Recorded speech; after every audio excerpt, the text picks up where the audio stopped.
Wednesday na po ang ating prayer meeting. Hindi na po natin babaguhin yon. Kaya kasi nakiusap ko si Pastor Tan na once a month ay dito yung mga Bible students sa farm. So yun po yun. Kaya Wednesday na po next week ang ating prayer meeting. Simula po ng gawain. Pag-pray nyo po at makilala po natin siya sa Titus chapter 3. Basahin po natin muli beginning verse 1 to 15. Beginning verse 1 to 15. So hindi man tayo makapunta ng Pampanga, kung palooban ng Panginoon, magkakaroon tayo doon ng gawain. Po sa verse 1, kayo po sa verse 2, sabay-sabay po tayo sa verse 15. Verse 1. Put them in mind to be subject to principalities and powers, to obey magistrates, to be ready to every good work. To kayo po. Speaking of the Lord, to be no progress, but without recognition of all people. For we ourselves also were sometimes foolish, disobedient, deceived, serving diverse lusts and pleasures, living in malice and envy, that being justified by His grace, we should be made heirs according to the hope of eternal life. Verse 8. This is a grateful saying, and these things are that love of Him constantly, that they which are believe in God might be careful to do the good works.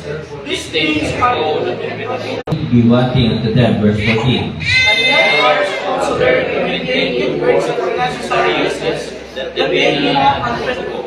15 altogether, ready, read. All that are in me so that we, ang ipong puso't isipan, kung meron po kayo nakikita ang anumang karumihan, galit, o anumang kasamaan sa aming pong puso, alisin mo po ito upang sa ganun po ay matanggap namin na may kagalakan ang inyong pong banal na salita. At dalangin ko po, Panginoon, hindi lamang namin ito mapakinggan, hindi lang namin ito tanggapin, kundi amin pong i-apply sa aming pong buhay. Nawa po, Panginoon, ay aming pong i-apply ang inyong pong banal na salita. Banal na Espiritu, pakapuspusin mo po kami. Nawa ang mensahe po ngayong gabi, tunay na ito po ay pagpapala at maparangalan. Humihingi po ako sa inyo ng tulong, gabay, biyay, kapangyarihan, sapagkat ako'y tao lang na kulang sa kalaman, ako'y tao lang na walang kapangyarihan, na may kahinaan. Dalangin ko na ikaw siyang patuloy na mangusap, tumilos, gumawa sa aming kalagitnaan. Banal na Espiritu, kayo po siyang mangusap. Tulungan po sila na mahanap ang katotohanan at kanila pong i-apply ang katotohanan. Salamat po, Panginoon. Kami po ay dinala po dito sa katotohanan. Nawa ang katotohanan ito ay aming may bahagi at may pamukay. Ito po ang aking dalangin. So, totoo po yun, totoo. Current events yan, current events. Okay? At ngayon, ano pa yung nakikita natin mga kapatid, mga minamahal? Mga kabataan, talagang mga kabataan ngayon ay parang nagkamali yan ang ating pambansang bayani. Ang sabi ng ating pambansang bayani, kabataan ang pag-asa ng bayan. Pero ano nakikita natin sa mga kabataan?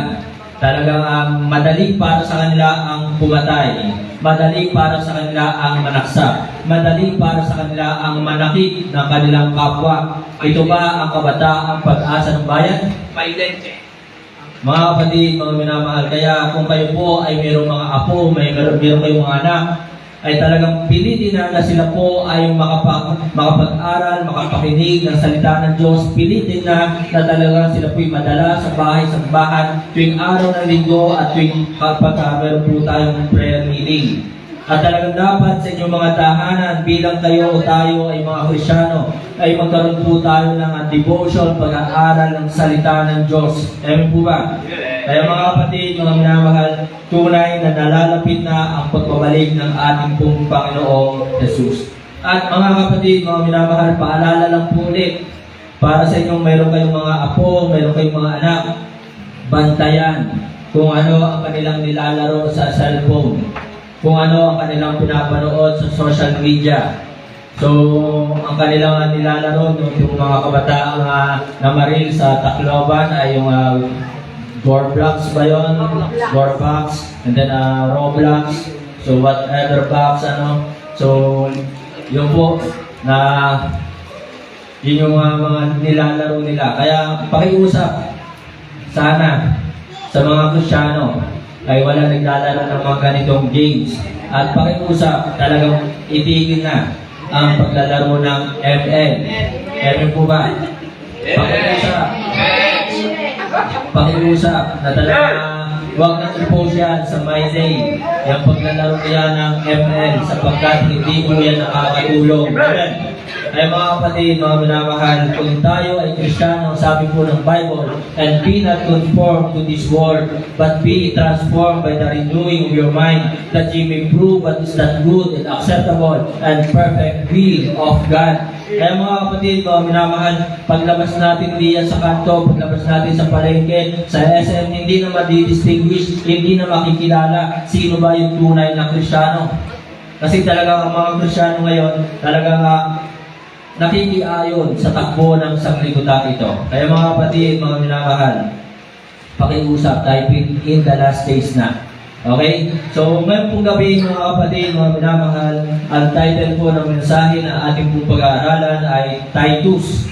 So, kagabi sa ating pong devotion ay nabanggit ko na po kung sino si Titus. Na si Titus ay isa pong leader ng church. So mga kapatid, mga minamahal, dito po sa ating pong binasa, beginning verse 5 to 7. So tingnan po natin, beginning verse 5 to 7. Not by works of righteousness which we have done, but according to His mercy He saved us by the washing of regeneration and renewing of the Holy Ghost, which He shed on us abundantly through Jesus Christ our Savior, that being justified by His grace, we should be made heirs according to the hope of eternal life. So mga kapatid, mga minamahal, una po makikita po natin dito, content for the faith. Manindigan po tayo sa pananampalataya na mayroon po tayo. Manindigan tayo dito sa katuruan ng salita ng Diyos, na tayo po ang ating pananampalataya, tunay po ng ating po kaligtasan, deliverance is by faith. Yan po yung una na talagang ating pong panindigan na yung kaligtasan, katiyakan ng langit ay talagang ito po ay hindi sa gawa, hindi sa relihiyon. So ito po yung sinabi dito ng ni Apostol Pablo, na ito po yung sulat ni Apostol Pablo kay Titus, not by works of righteousness. At sa lahat ng mga sulat ni Pablo, yan po ang kanyang pinaninindigan. Sa lahat ng mga sulat ni Apostol Pablo, yan ang kanyang pinaglalaban. Hindi sa gawa, hindi sa reliyon, hindi sa pagsunod sa kautusan, not by works of righteousness, hindi sa pamamagitan ng bautismo or baptism. So yan po ang paninindigan ni Apostol Pablo. Ito po yung turo ng salita ng Diyos. Tayo ay hindi naligtas dahil sa ating gawa, hindi tayo naligtas sa baptism, hindi tayo naligtas sa ating reliyon, hindi po nakakapagligtas ang baptism, hindi po nakakapagligtas ang pagsunod sa kautusan. Kaya mga kapatid, mga minamahal, content for the faith, sapagkat Jude chapter 1 verse 3, tinan po natin ang ating pong Bible sa Jude chapter 1 verse 3. Sabi po ng Bible, mga kapatid, yan mga kapatid, mga minamahal, napakahalaga mag-aral ng salita ng Diyos. Sabi po dito sa Jude chapter 1, verse 3, mga kapatid, Beloved, when I gave all diligence to write unto you of the common salvation, it was needful for me. So needful for me to write unto you. So it is needful for me to speak once again to you, to preach once again every Sunday, every prayer meeting, na ang ating salvation, deliverance is by faith.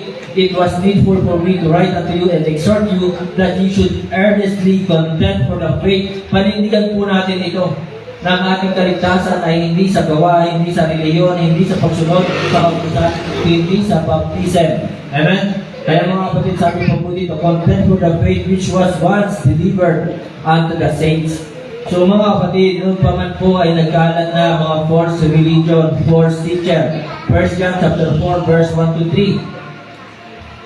Sabi po dito sa 1 John chapter 4 verse 1 to 3, tingnan niyo po, Beloved, believe not every spirit. So huwag po natin basta paniniwalaan yung mga napapanood natin sa social media. Huwag po natin basta paniwalaan yung mga taong nagpapakilalang sila'y pastor. Amen? Huwag natin basta paniwalaan na talagang yung mga mayroon din namang dalang Bible. Kaya sabi po dyan, believe not every spirit. So believe not every spirit, but try the spirits. Subukin natin ang taong ito. Ito ba ay sa Diyos? Ito ba ay nagtuturo ng totoo? Ito ba ay nagtuturo ng katotohanan? But try the spirits whether they are of God. Sila ba ay sa Diyos? Lahat ay nagsasabing sa Diyos. Lahat ng reliyon ay nagsasabing sila ay sa Diyos. May mga tao na talaga sinasabi na talagang iba-iba tayo ng reliyon, pero iisa naman ang ating Diyos na sinasamba. Yan ang lagi nilang sinasabi. Amen? Pero nakakalungkot, sila po ay bulag sa katotohanan. At sabi po dito, because many false prophets are gone out into the world. Maraming mga bulaang propeta. Amen? So, meron tayong propeta dito. Amen. Okay. So mga kapatid, mga minamahal yan po, many false prophets are gone out into the world. So noon pa man ay marami ng mga bulaang propeta, hereby knowing the Spirit of God. Every spirit that confesses that Jesus Christ is come in the flesh is of God. So yung mga nagtuturo po na talagang si Kristo ay Diyos na nagkatawang tao, sila po ay sa Diyos. Amen? Sa ating panahon ay maraming nagtuturo na si Kristo'y tao lang. At sinasabi nilang si Kristo ay hindi tunay na Diyos. At sabi pa po dito sa verse 3, and every spirit that confesseth not. So yung bawat tao na talagang hindi pinapakilala, hindi tinuturo na si Kristo ay nagkatawang tao, Diyos na nagkatawang tao, is come in the flesh, is not of God. Hindi sila sa Diyos. Kaya hindi natin pwedeng sabihin na lahat ng sabi po dito, and this is that spirit of Antichrist. This is the spirit of Antichrist, whereof ye have heard that it should come, and even now already is it in the world. So noon pa man, talagang marami na mga false teacher, false prophet. Amen? Kaya talaga noon pa man ay nasa mundo na. Ano pa sabi ng 2 John chapter 1 verse 7? Tingnan niyo po yung mga Bible sa 2 John chapter 1 verse 7. Sabi po dito, verse 7, for many deceivers are entered into the world. Marami pong manloloko sa mundong ito. Kaya nga talagang strong delusion. Nagaganap na noon pa man ang strong delusion. Kaya mga kapatid, mga minamahal, ayan pa, sinasabi nilang may UFO. Diba? Talagang pipilitin nila na mga tao ay maniwala sa alien. Amen. So mga kapatid, sabi dito, for many deceivers are entered into the world who confess not that Jesus Christ is come in the flesh.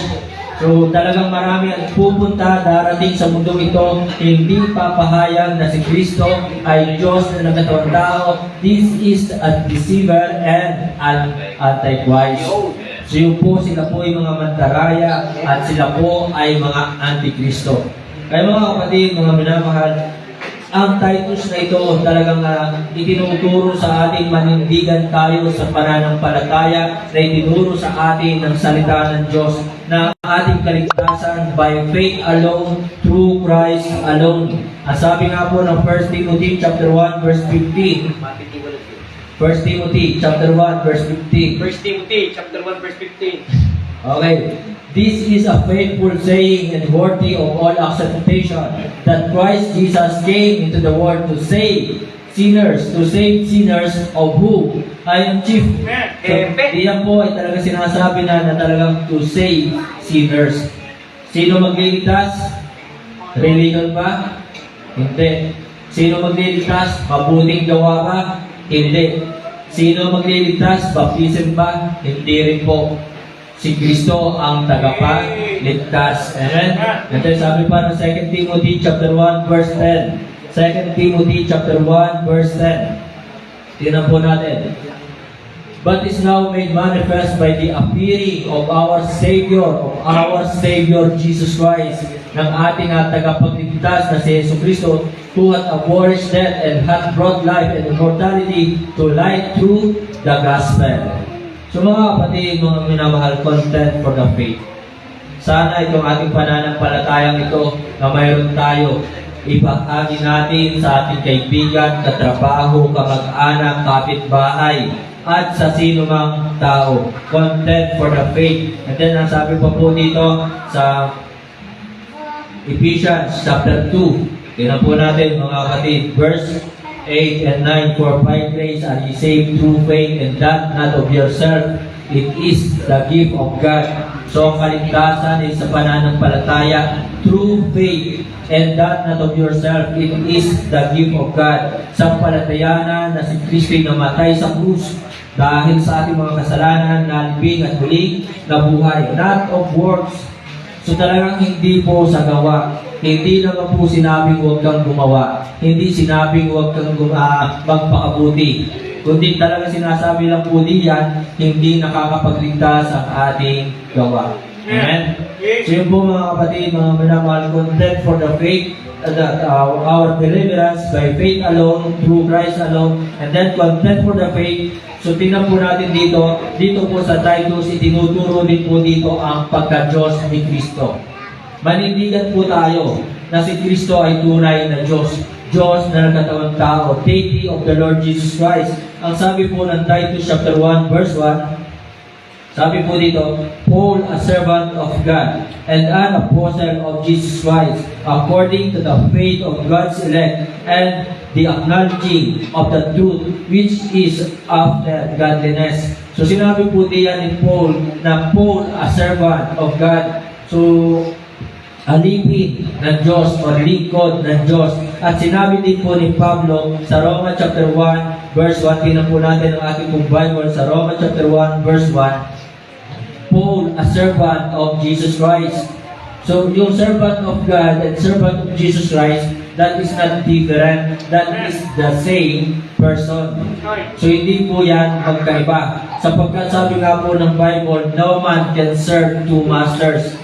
No man can serve two masters. Kaya yung servant of God na sinasabi ni Pablo sa Titus chapter 1 verse 1, dito sa Roma chapter 1 verse 1, servant of Jesus Christ, iisa lang po yan. Amen? Hindi po yan magkaiba. Kaya kung babalikan po natin ang Titus chapter 1 verse 3 and 4, tingnan niyo po, but had in due times manifested His word through preaching, which is committed unto me according to the commandment of God our Savior. Of God our Savior. So, ipinakilala ni Pablo si Kristo bilang tagapagligtas. At ngayon sabi dito, God our Savior. So, si Kristo ay tunay na Diyos. To Titus, my own son. Sana mga kapatid, mga minamahal, pagharap natin kay Kristo, sana meron tayong may pakilala kay Kristo na, Panginoon, ito yung aking anak sa pananampalataya. Ito yung aking anak sa aking pag-aakay ng kaluluwa. Ito yung aking anak sa aking paglilingkod sa iyo. So dito talaga sinabi ni Pablo, Titus, my own son, after the common faith, grace, mercy, and peace from God, the Father, and the Lord Jesus Christ, our Savior. Kaya mga kapatid, mga minamahal, content for the faith. Yan po ang tinuturo din po dito sa Titus. Tayo ay manindigan sa pananampalatayang mayroon tayo. Si Kristo ay tunay na Diyos, ang kaligtasan by faith alone, through Christ alone. At ang kaligtasan, mga kapatid, Diyos ang nagsasabi, hindi po ako, na talagang tayo ay ligtas ngayon, bukas at magpakailan paman. Huwag niyo sasabihin sa inyong mga kaibigan, kaklase, na sabi ni Pastor Jazz, kami ay ligtas ngayon, bukas at magpakailan man. No. Salita ng Diyos ang nagsasabi na tayo piligtas ngayon, bukas at magpakailan paman. So yun po mga kapatid, mga minamahal. Then Titus chapter 2 verse 13, tingnan po natin. Sabi pa po dito sa Titus chapter 2 verse 13, looking for that blessed hope and the glorious appearing of the great God and our Savior, Jesus Christ. So hindi po yan magkaiba. Hindi po yan yung sinasabing burger and French fries. No. Kundi yan po talaga great God na tinutukoy na great God. Walang iba yung tagapagligtas na si Jesu Cristo. So isa lamang po yan. Hindi po yan katulad na talagang dito sa atin ay pero may tabo, may timbak. Diba? Tabo at timbak. So magkaiba. Pero yan po yung great God na tinutukoy po diyan and Savior Jesus Christ. Iisa po yun. Okay? And then, 1 Timothy chapter 3, verse 16. 1 Timothy chapter 3, verse 16. Sabi po ng Bible, mga kapatid, sabi po dito.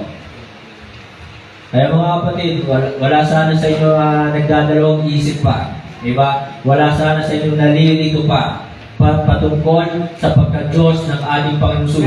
And without controversy, great is the mystery of godliness. Dakila talaga yung misteryo ng pagka-Diyos ng ating Panginoon Jesus. God was manifest in the flesh.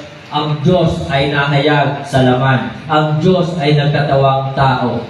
Kaya mali yung turo ng iba na talaga sinasabi nilang si Kristo ay tao lang, na si Kristo ay hindi tunay na Diyos. So mali po ang turong iyon. God was manifest in the flesh, justified in the spirit, seen of angels, preached unto the Gentiles, believed on in the world, received up into glory. So yun po mga kapatid, mga minamahal, 1/10 for the faith. And then next, dawn of the church. Manindigan po tayo, mga kapatid, mga minamahal, na yung church, si Kristo nagtatag. Sabi ng Matthew chapter 16 verse 18, And I say also unto thee that thou art Peter, and upon this rock I will build my church, and the gates of hell shall not prevail against it. Kaya mga kapatid, mga minamahal, kapag may nagtanong sa inyo, sino nagtatag ng Jesus Christ Bible Baptist Church? Huwag mo sasabihin ako. Diba? Kapag sinabi mo si Pastor Jazz ang nagtatag nito, ay kulto tayo. Diba?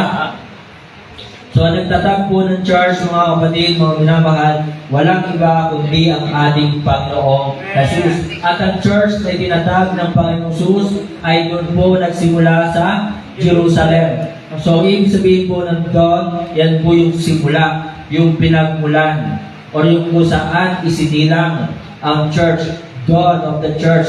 So, ang church po ay doon po nagsimula sa Jerusalem, hindi sa Amerika, hindi sa New York, hindi kung saan mang lugar, hindi dito sa Pilipinas.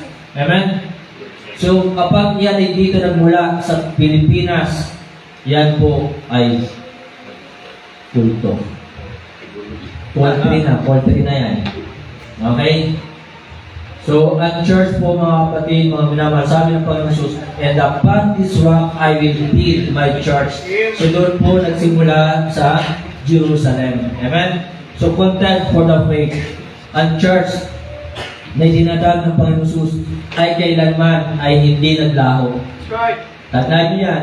Huwag kayong maniniwala doon sa nagtuturo na ang church na itinatag ng Panginoon Jesus doon sa Jerusalem ay nagiba, nawasak, nasira. Mali po yun. Ang sabi ng Panginoon Jesus, And the gates of hell shall not prevail against it. Ay Diyos ang nagtatag, si Kristo ang nagtatag. Kaya hindi pababayaan ni Kristo na ang kanyang church ay magigiba o masisira.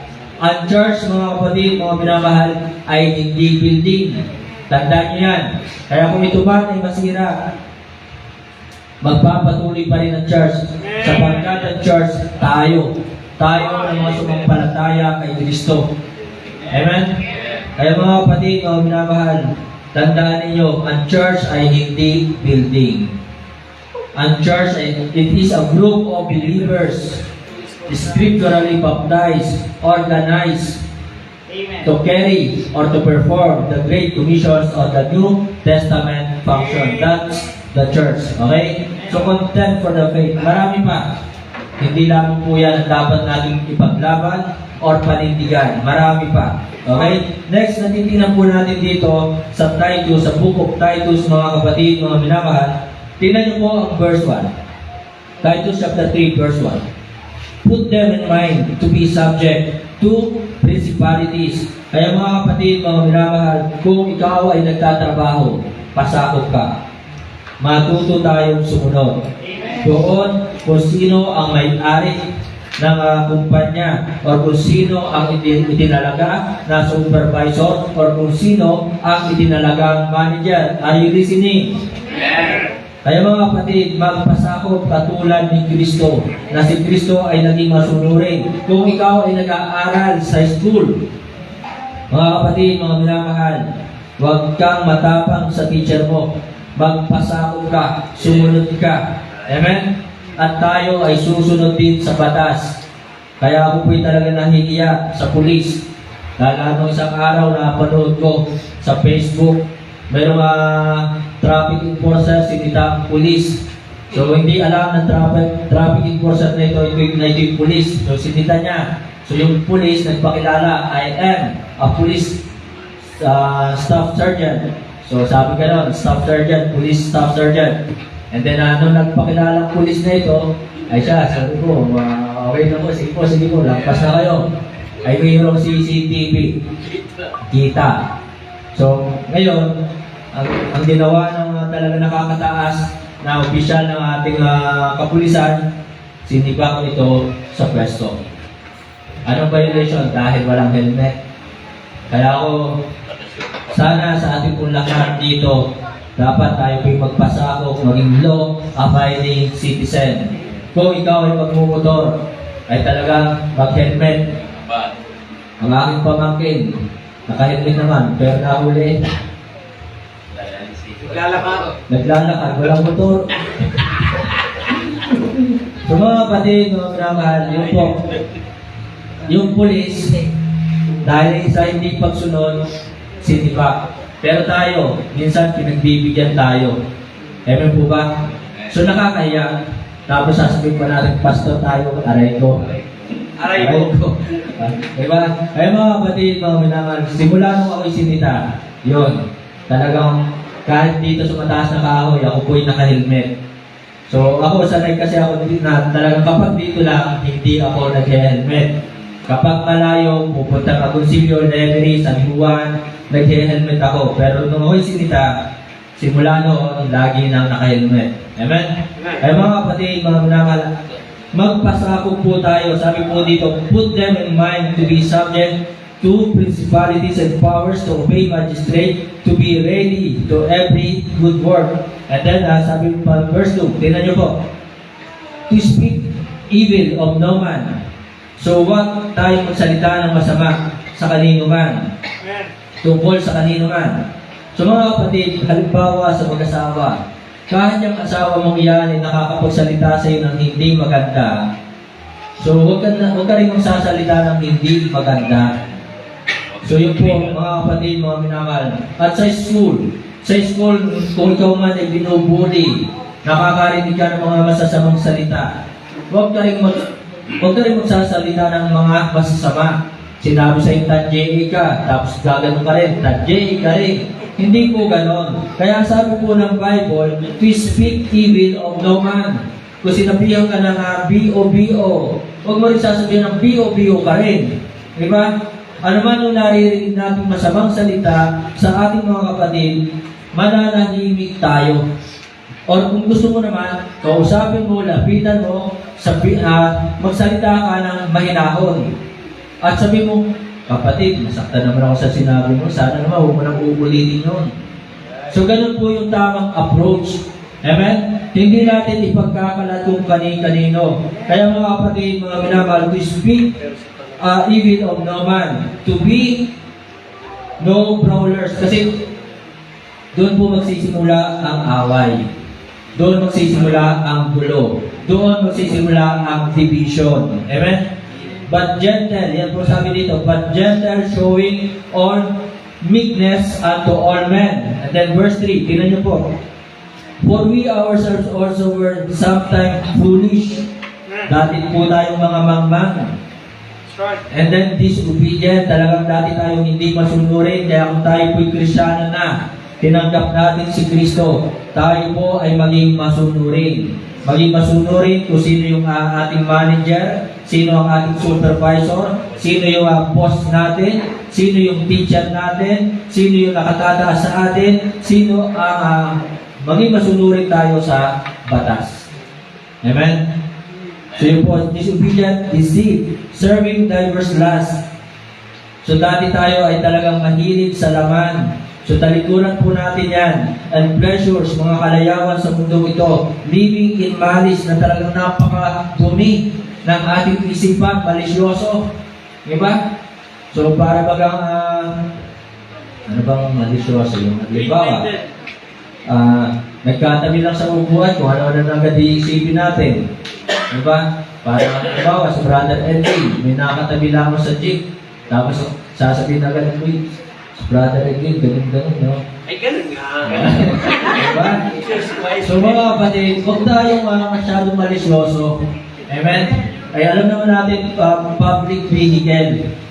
Kaya kung sino, kung sino-sino ang makakatabi. Amen? So yun po mga kapatid, huwag mo tayong masyadong madumi ang ating pag-iisip and envy, huwag tayong maingit, hateful, huwag tayong talagang mapagtanim, napupuon na sa ating kapwa, and hating one another. So ano po yung makikita po natin dito? Tuloy natin, pamaya yung puntos. Verse 8, isa-isahin po natin. This is a faithful saying, and these things I will that thou affirm constantly, that they which have believed in God might be careful to maintain good works. So mga kapatid, mga minamahal, maintain good works. These things are good and profitable unto men. So yung mabuting gawa, malaki po ang pakinabang dyan. Amen?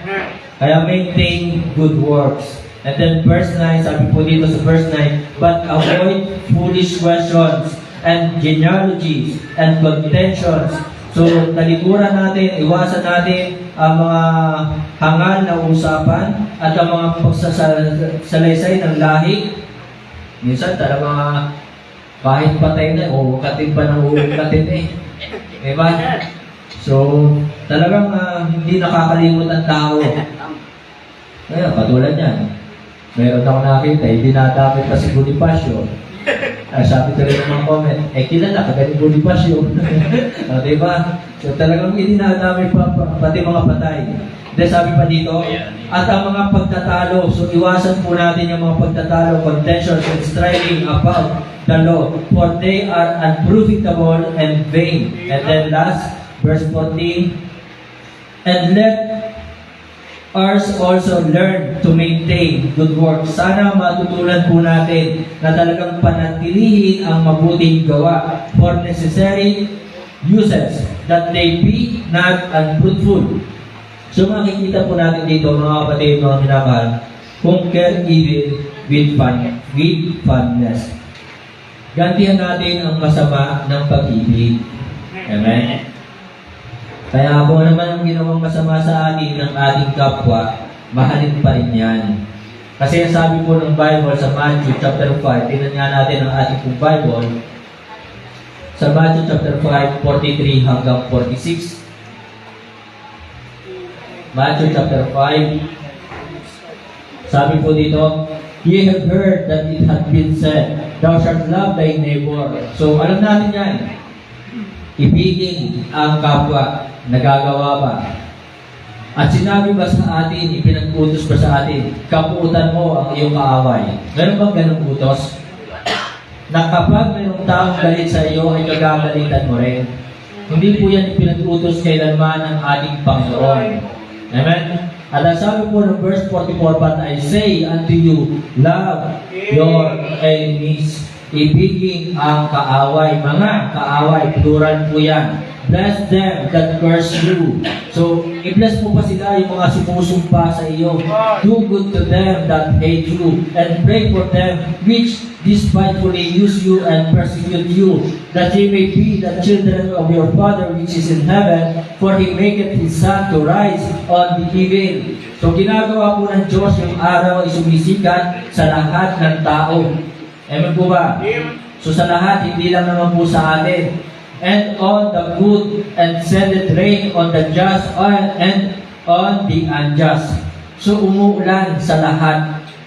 Kaya mga kapatid, mga minamahal, kahit kaaway yan, galit yan sa atin, ibigin pa rin. Gawa ng mabuti. For if you love them which love you, what reward have ye? So hindi po ipinag-utos ng Panginoon na ibigin mo lang yung taong nagmamahal sa iyo. Hindi ipinag-utos ng Panginoon, ibigin mo lang ang kaibig-ibig. Lahat tayo ay hindi kaibig-ibig. Amen? So yun po mga kapatid, mga minamahal, na talagang conquer evil with fondness. Kaya mga kapatid, sana magawa po natin ito. So, para magawa po natin ang magantihan ng masama ng pag-ibig, verse 2, tinan po ninyo verse 2. To speak evil of no man, to be no brawlers, but gentle, showing all meekness unto all men, disseminate healthy issues. Yan po yung ating ibahagi. Yan yung ating ikalat. Kapag hindi po yan healthy, sabi ko po, lagi ko sinasabi, itikom na lang natin ang ating bibig.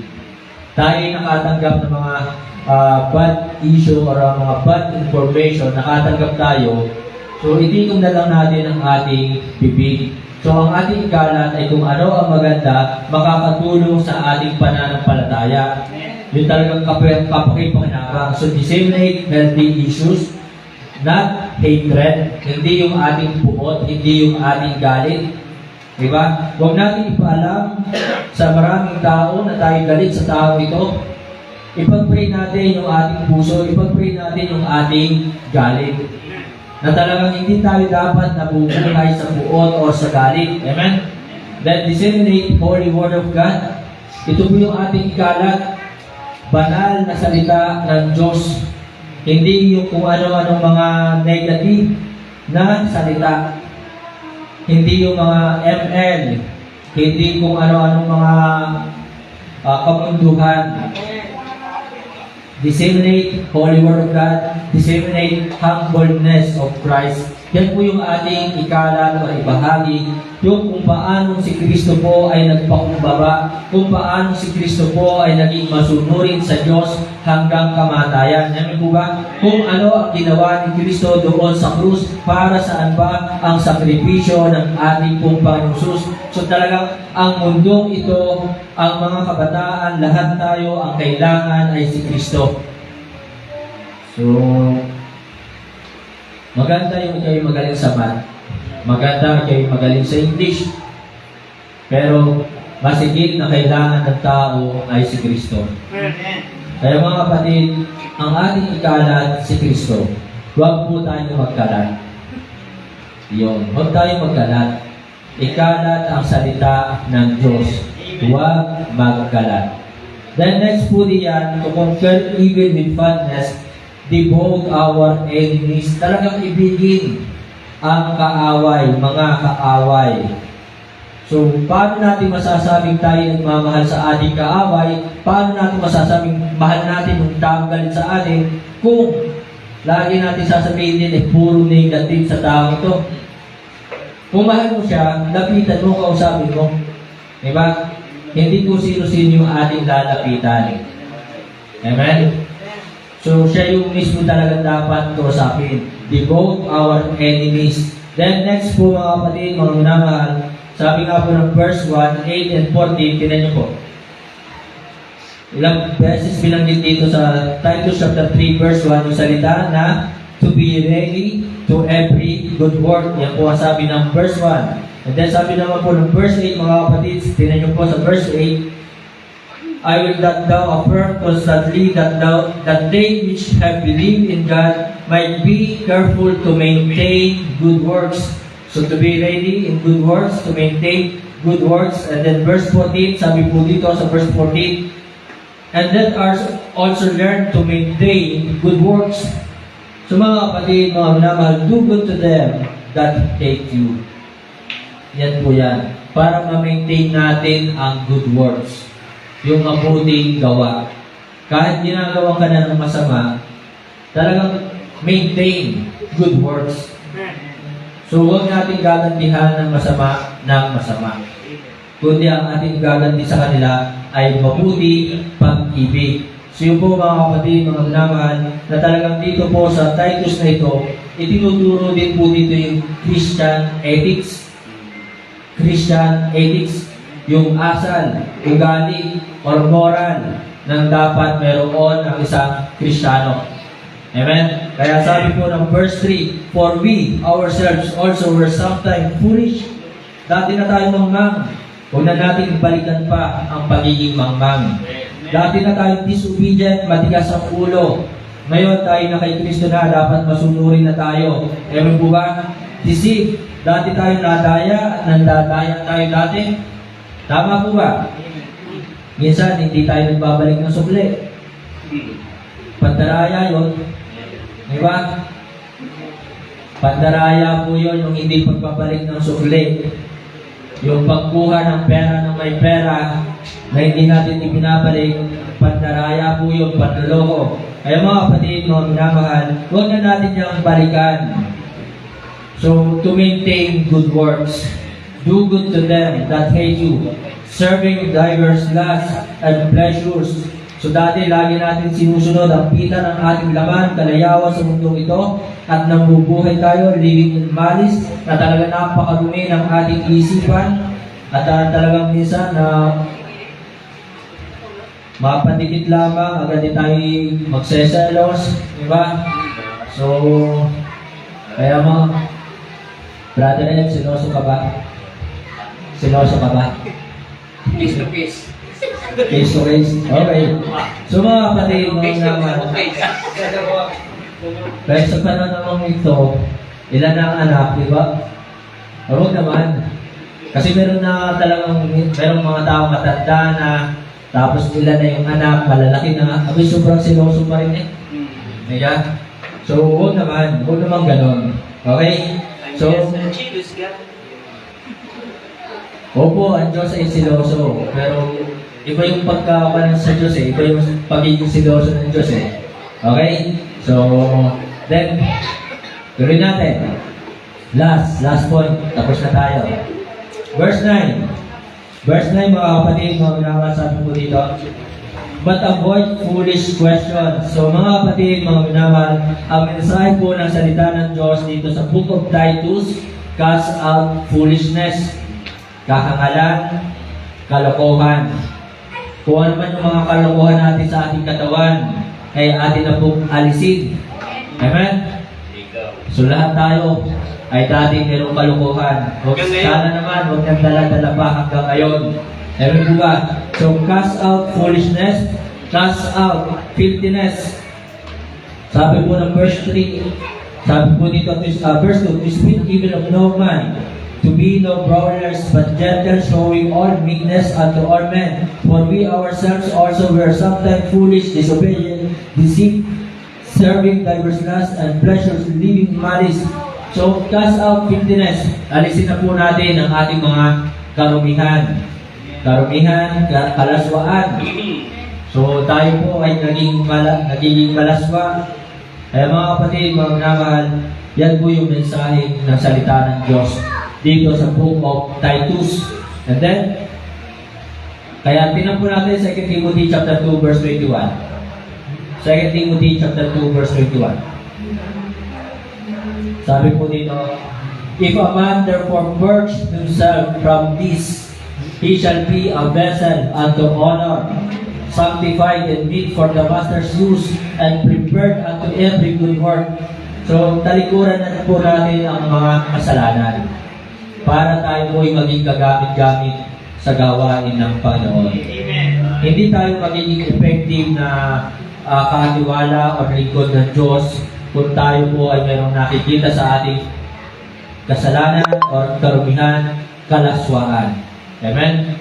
So yun po mga kapatid, cast out filthiness, and then cast out fearfulness.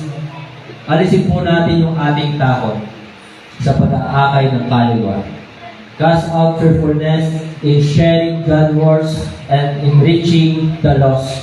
So, kaya sabi po dito ni Paul kay Titus sa Titus chapter 3 verse 5, not by works of righteousness which we have done, but according to His mercy, He saved us by the washing of regenerations and renewing of the Holy Ghost.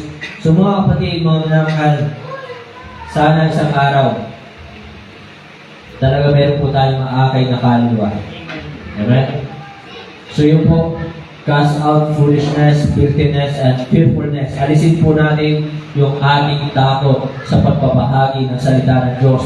Alisin natin yung ating takot sa pag-aakay ng kaluluwa. Sapagkat nasa kaya tayo kung wala nag-aakay sa atin. Diba? Nasa kaya tayo ngayon kung walang nag-aakay sa atin, kung walang nagbahagi ng salita ng Diyos. To God be the glory, tayo po ay tumayo. Tayo po yung mukupukit, tayo po yung manalangin. Ama namin Diyos sa langit, muli salamat po sa iyong pong banal na salita, sa buhay po ni Titus, sa buhay po ni Apostol Pablo, at higit sa lahat sa buhay po ng aming pong Panginoon Jesus. Dalangin ko po, Panginoon, na kaligtasan na mayroon po kami, may bahagi po namin sa aming pong kapwa. Dalangin ko po, Panginoon, na ito pong banal na salita na aming po napakinggan, tumimo sa puso't isipan ng bawat isa. Tulungan mo po kami na mabago ang aming buhay, mabago ang aming pag-iisip, ang aming pananalita, ang aming kilos, mabago sa dapat na aming pong ipabuhay. Salamat po sa pagtutuwing mo po sa amin. Mga